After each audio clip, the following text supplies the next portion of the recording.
पाठ 6 बचत। पाठ प्रवेश। बचपन शरारतों से भरा होता है, लेकिन लाड़ प्यार के साथ साथ उसमें ऐसी अच्छी आदतों का विकास भी आवश्यक है जो भावी जीवन के लिए उपयोगी हों। बचत करना और बचत का सदुपयोग करने की आदत बच्चों को जिम्मेदार नागरिक बनने में सहायक है। भरत और भारती भाई बहन थे। भरत बड़ा था और भारती छोटी थी। भरत स्वभाव से चंचल था।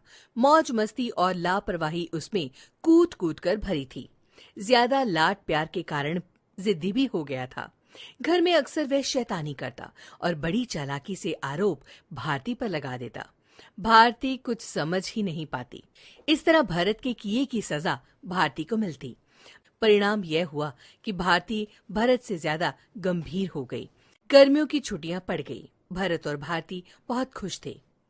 गांव से उनके दादाजी जो आ गए थे। सुबह शाम वे दोनों को घुमाने ले जाते। भरत और भारती को तरह तरह के व्यंजन खिलाते। दादाजी 2-4 दिनों में ही समझ गए कि भरत और भारती में बहुत अंतर है। एक दिन की बात है, दादाजी ने भारती से कहा, बेटी, तुम तो कभी किसी चीज की मांग नहीं करती।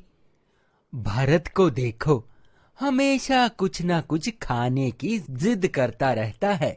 भारती पहले तो चुप रही, फिर बोली, दादाजी, भरत भाई की इच्छाएं आप पूरी कर देते हैं तो मेरी भी इच्छाएं पूरी हो जाती हैं।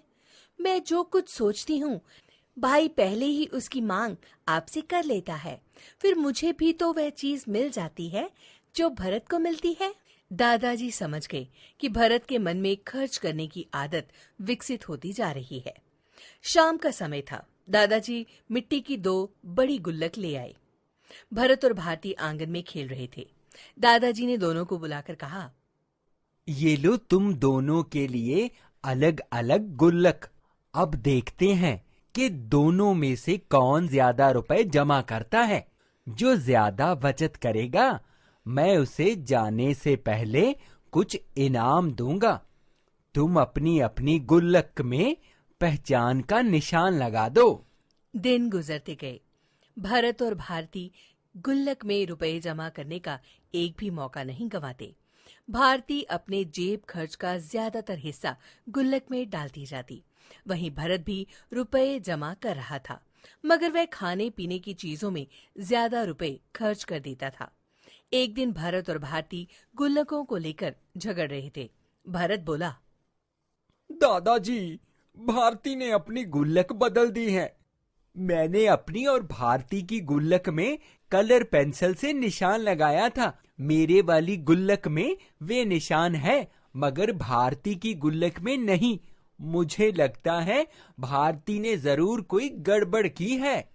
दादाजी बोले, भरत, तुम्हारी गुल्लक तो तुम्हारे पास है ना? तुम्हें भारती की गुल्लक से क्या मतलब? जरूर तुमने ही कोई गड़बड़ की है। लाओ, दोनों अपनी अपनी गुल्लक मुझे दो। इन्हें अभी फोड़कर देखा जाएगा। ये सुनते ही भारती रोने लगी। दादाजी ने भरत की गुल्लक को पहले फोड़ा। भरत की गुल्लक में से 230 रुपए निकले। अब भारती की गुल्लक की बारी थी। दादाजी के साथ साथ भरत भी यह देखकर हैरान था कि भारती की गुल्लक में 25 रुपए ही निकले।